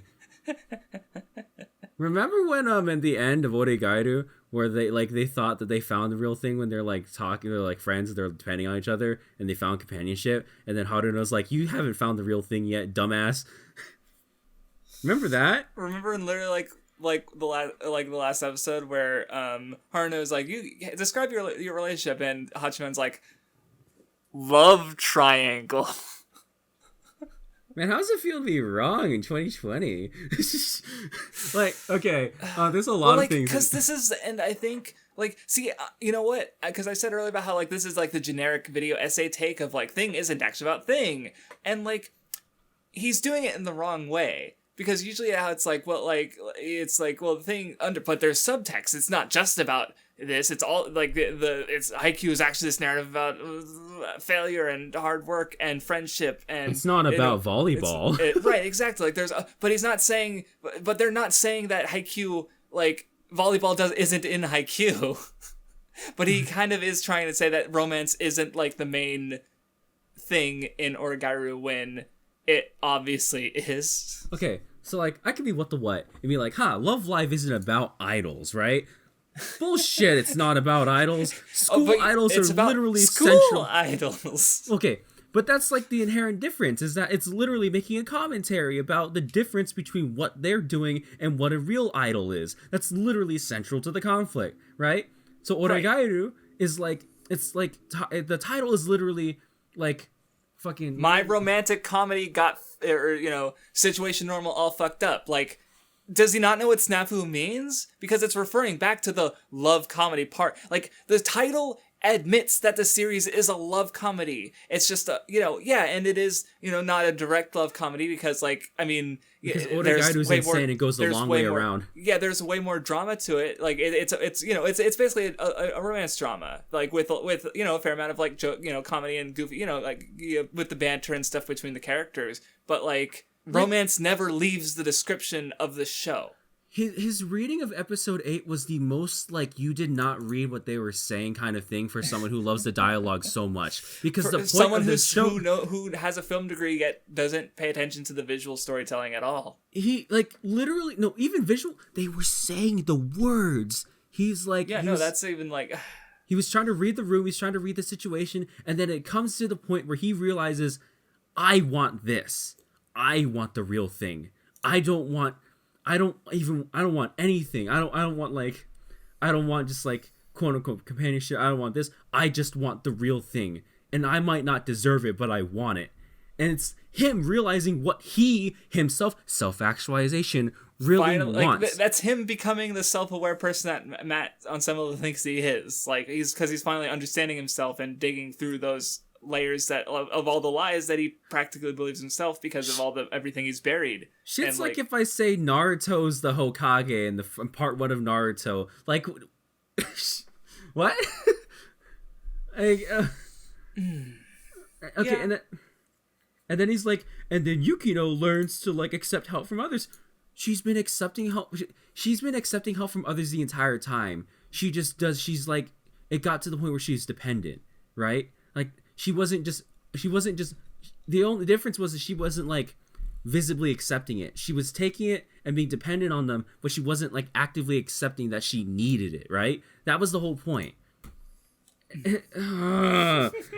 That's such a bad like Oregairu is a series where even if you like don't pay attention to the quote unquote visual, even if you think you're so like above it all that you think it's bad because of the visual storytelling or some shit, literally it's telling you the point in the dialogue. How do you miss that? Well, I mean, you also say that it's actually like subtle in areas, so In like, different areas, but like I don't know, like Okay, in that, okay. in particularly that one. Look, I'm just saying, I don't like. I'm speaking as someone who doesn't full. I don't feel like I fully get Oregairu, and I feel like I need to rewatch all 3 seasons at some point. Well, I you know, mean, like, well, I think I definitely intuitively get on some of it, but like, I can't explain what you're explaining, basically. So you know, I don't want to rail too hard on someone who doesn't get it. But, I'm just like referring to specifically just the idea that like. But especially like again, authoritative voice. He like I'm not making an Oregairu video where I'm trying to explain it because I don't think I can well enough until I watch it again or something, you know, or talk about it more or something. You need to cry more, like me. I already okay. What the what? But, Cry on the mic. Right. So but he is speaking from authority. He is saying I understand it better than you because I'm going to explain it better than you, like maybe not better, I don't know, but it's like he's on some like I said, he's saying he understands it at a level like I would not say I understand it, but you know, as you're explaining, he clearly anyway. It's making me lose my mind. Like that entire section, I was like almost close to like just ripping out my fucking hair. I was losing my mind. This was the video I thought was like better because like, and yeah, I didn't like, I couldn't put into words why he was wrong, because I definitely felt like when he was talking about Yukino, I was like, that doesn't seem right. But I couldn't like step back and explain it at the time for sure. Yeah. So. God damn it! I can't fucking do this, man. We see Yukino begin putting her trust into Yui, even staying the night at her place after she had a fight with her sister and beginning to understand her emotions even more. And most of all, we've seen just how much Yui has grown. I mean, in the final episode, she basically pulls out all the stops and practically confesses to Hachiman right in front of Yukino. She knows what she wants and who she wants to be, and she made that decision independently. All 3 characters are growing together and understanding that the status quo is something that just doesn't exist. If you want a prime example, look at Hayato's Clique. It's plagued with similar problems, but instead of growing up and learning from each other, they bring Hachiman in so they can lie and deceive each other into staying just friends in the exact same way. I don't think they brought in Hachiman so that they could lie to each other. That They seems bring a little, in Hachiman because they know he's the only one who can help them. He's the only one insane and who doesn't care about himself enough to fuck up their system like that. Okay. Oh my god. Okay. So which is himself like feeding into the toxic parts of Hachiman. the events like, of season you know, 2 came about because he tried to help them and sacrifice his own reputation for their sakes. And like he helps them. Like it okay. Jesus fucking Christ. Okay. So there's a point where he's like, "Oh, you know, Yui basically confesses to Hachiman right then and there." I was about to say, like, because there's 2 main things that I felt like you verbalized where? in response Please to. tell me where. It was like on the same level of like that one video we watched. I think it was like, which video? Was it the one you and me watched where it was somebody saying that like, oh, they literally confessed right there, and then like, where? Please show me. Oh yeah, no, it was a Nozaki video. Then it was me, Vinny, because he's like, because a sleepy insomniac was like, oh look, she literally confessed to Nozaki-kun twice, and I'm like, haha, no, you can't read, because it literally says that she said, I'm your fan. Do you say I'm your fan to people that you love? No. But like, Yui was like sort of clear she was implying it, right? Which is even funnier that he's acknowledging that she confessed to him, and like he's saying there's no romance.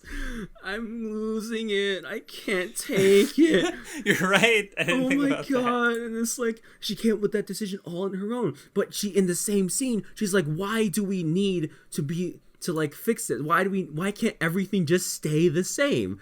You know, being dependent on each other. It's like, and then there's this shit where he's like, oh, look at Hayato's group. They just want to lie and deceit each other. It's like, no. In fact, if you listen to the point of the show, they're actually far more like they know each other better like than like Hachiman knows. Like they like the one girl who's super into yaoi dojins and shit. She's like, I know he likes me. Oh yeah, no, yeah, she was hyper aware about like the group thing and like that, you know, everything was going on, and which is why she came to Hachiman after he ruined his reputation. You know, saved and jumped in to help them out by like taking the fall, and she knew everything that was fucking going on. She let it happen, like. And then there's Hayato, who literally like it, like he's like the conclusion you should come to that is like he's very similar to Hachiman, and he's like. And that's why he's like, I can't be your friend, right? I don't think we can be friends, because they're hyper aware of that fact that there's certain things they're very similar in that way, right? Like, whereas like Hayato's like, I can't agree with the way you do things, Hachiman. And literally the part he's talking about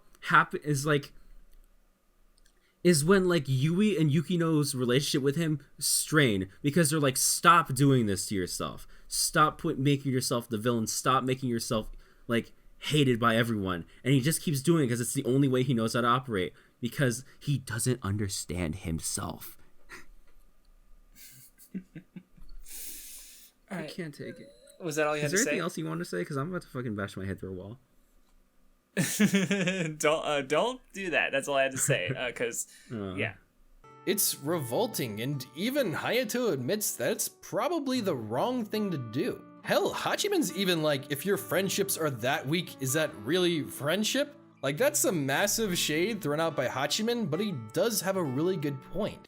Maybe that's kind of the point, is that like, it's not even that their friendships are weak to that extent, it's that like, that's just how normal groups function, right? And that's kind of like the point, because it's irony. He doesn't realize that he's doing the same thing with his own friend group.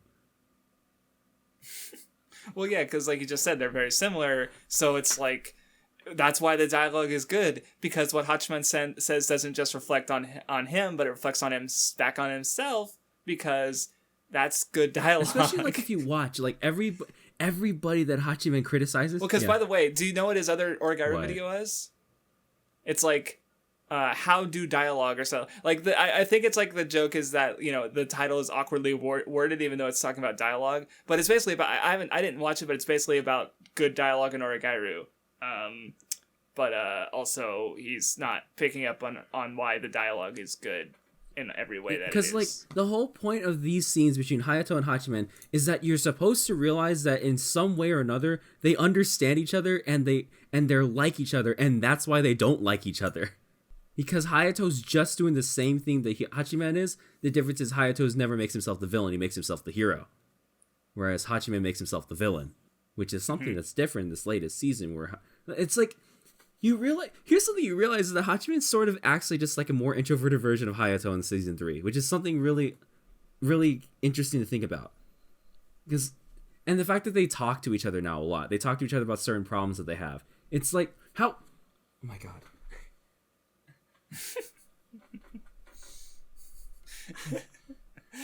Season 3 is just like railing Matt and just like dragging him wrong in 2020. Like badly aged things. This video was badly aged the moment it came out, but it's even more badly aged now that Origairu season 3 is going, and it's gonna be really badly aged when the season ends and Hachiman ends up with Yukino. Unlucky, as I think. Seems to be what's going to happen, and it turns out that my teen love comedy Snafu is about love. It couldn't possibly be the case, Craft Dwarf. Funny that. Couldn't possibly be the case. I think you're just delusional. I think it's about growing up. I think it's about like, you know, I want to get to that when we get to the end of this, because I mean, again, it's not fully wrong. Like, I remember what's one common thing in growing up stories is or parental antagonists. Okay. Who's a notable antagonist in season 3? Kraussdorff, you want Mom. Kraussdorff, you want to know what's another thing that's common in growing up stories? Fucking school. Yeah, like, what he's saying isn't wrong. It's that he's, like, or at least that core idea, like, what he's saying about the growing up stuff, there's a lot of wrongness there, and just in Oregairu in general.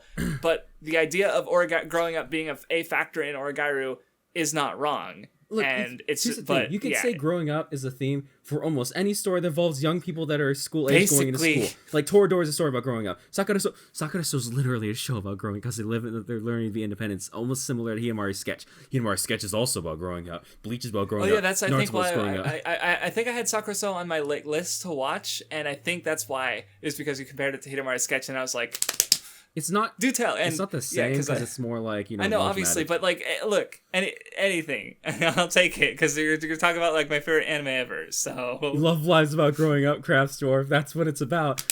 Like I should watch it for the first time, which I haven't done yet. Apparently, somehow. oh my god.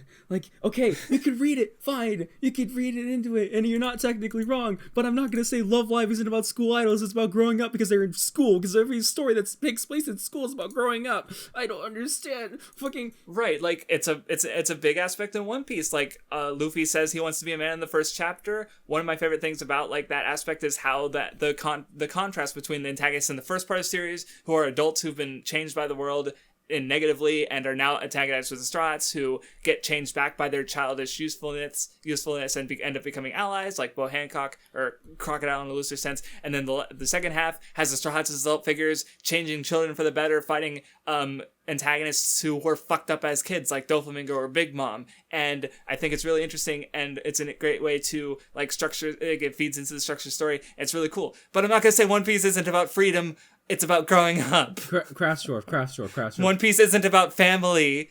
It's about growing up. Kraussdorff. So I want you to tell me something right now.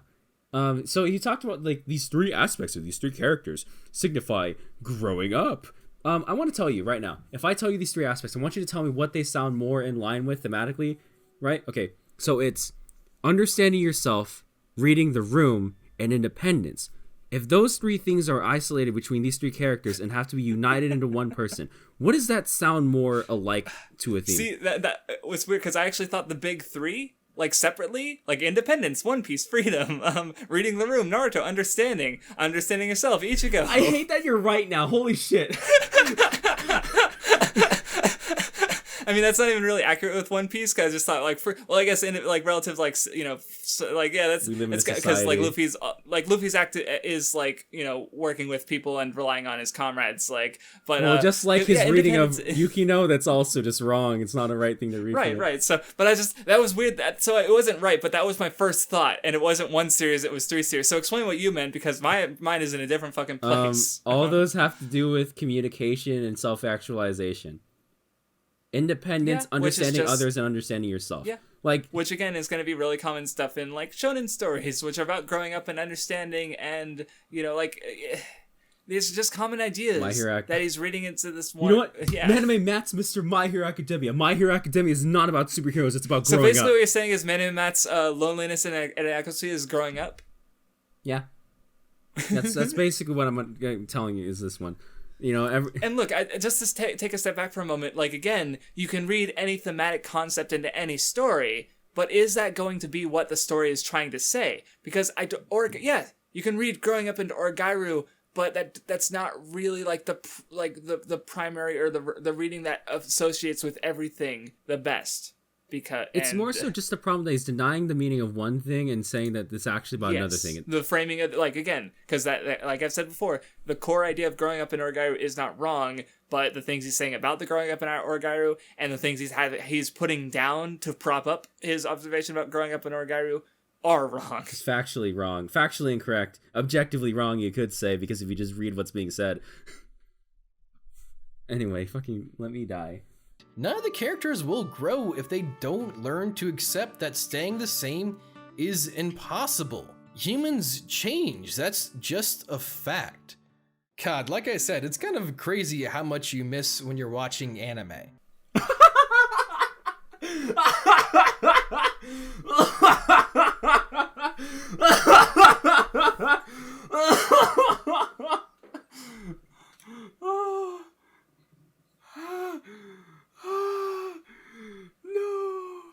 I genuinely didn't get this concept of the show until I rewatched the anime like a week ago.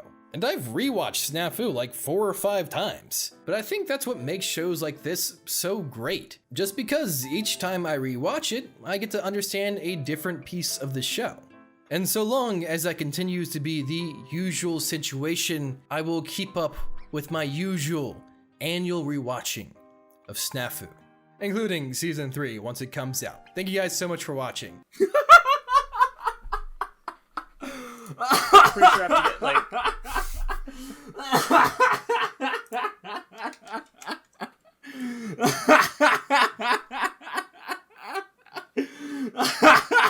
Okay, what are you laughing at specifically?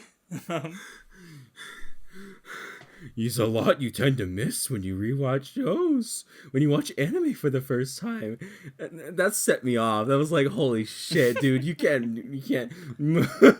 And then he fucking said the shit about I'll be watching season 3, the season that debunks everything I said in this fucking video.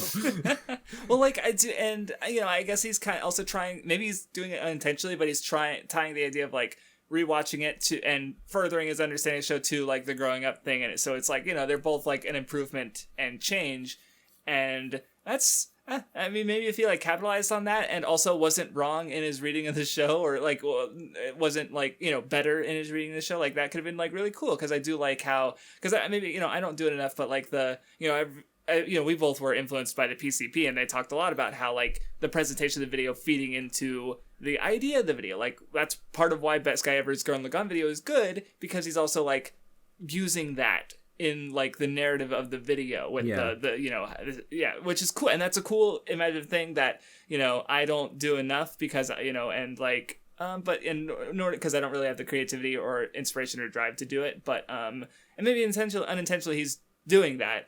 It's just a shame that he's doing that in a video that has a lot of problems. And again, the saddest part is that this is the best Matt video I've watched, though also I clearly don't have enough like grasp of Origairu to like point out where it's wrong as easily as you were. Damn, I'm so angry. I'm so upset.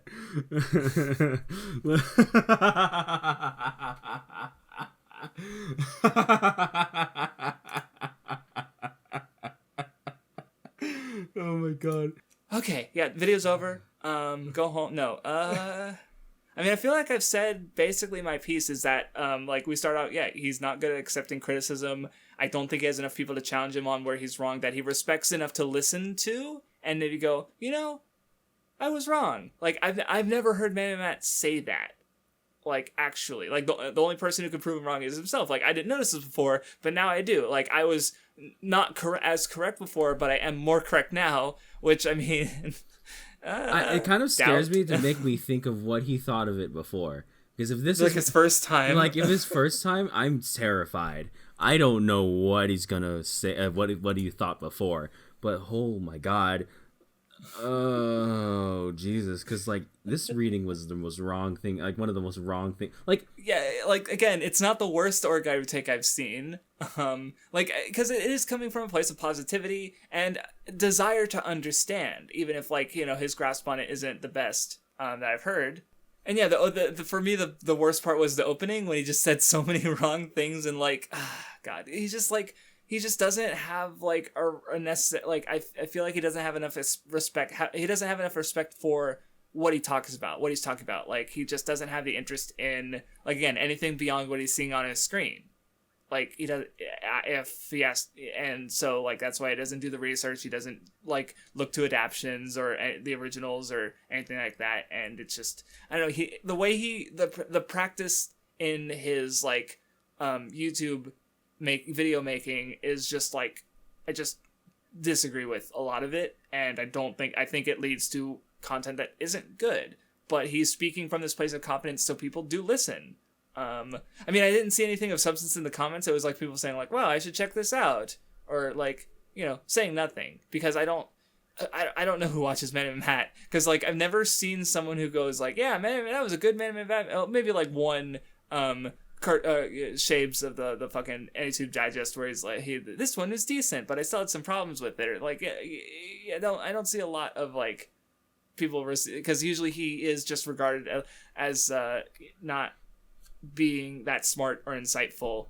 And yeah, that's in line with that, everything I've seen of him. Unlucky, I think. I don't know. Like, I think every single person I've known that ever watches his content has not said something good about it.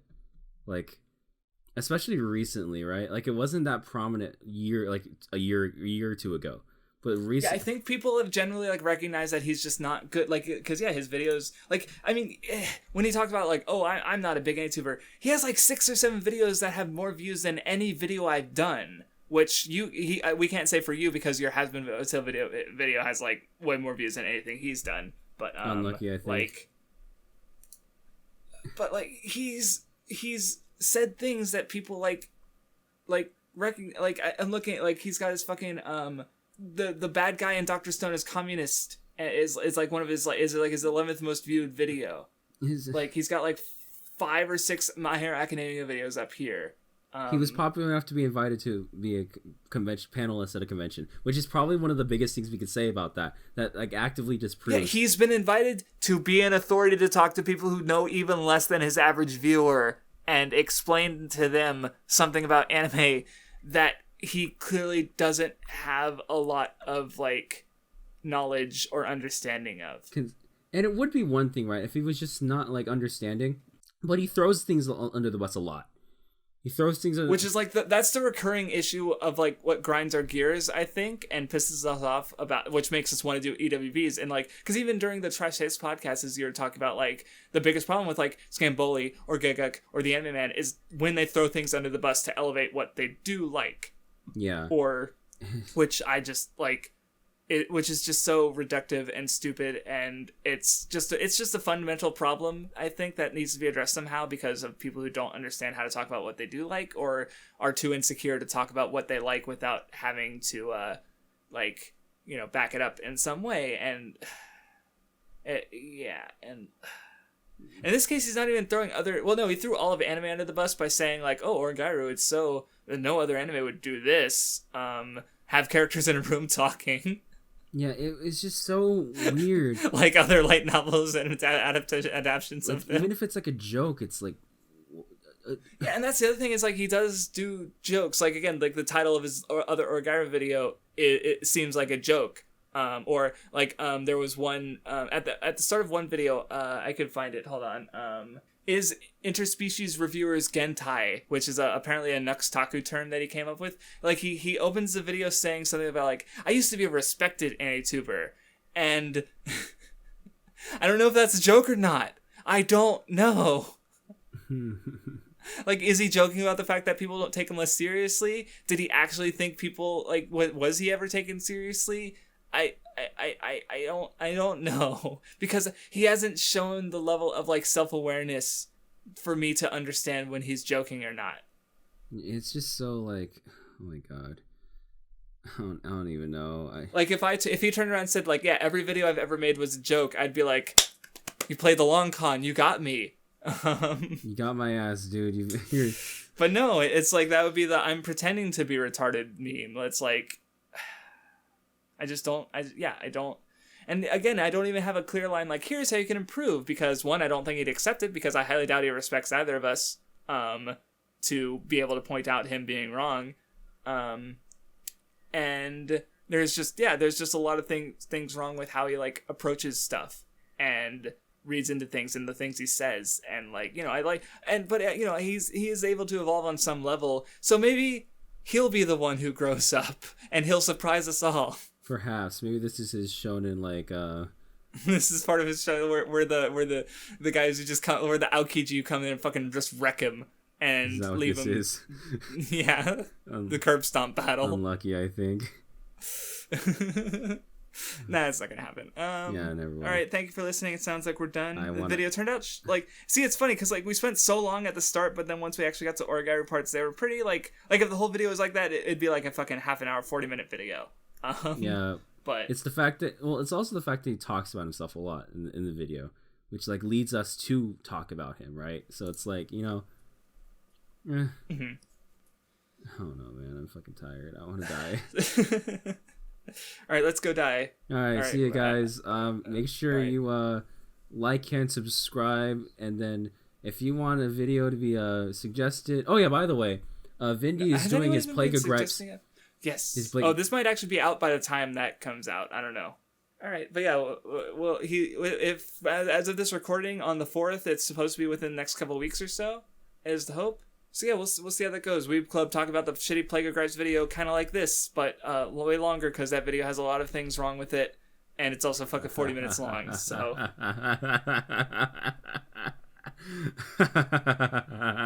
look, I will bet money on us agreeing that's like the worst video that we've ever seen. Craftsdwarf, I can barely like function when the video's I know. playing. So. That's part of the reason why. And Vindy's only seen like 30 seconds of it. And he just reread Naruto and decided it's his favorite of the big three and one of his possibly his favorite shonen battle thing ever. So he's gonna love it. I'm lucky, I think. All right, thank you for listening. Goodbye. Bye.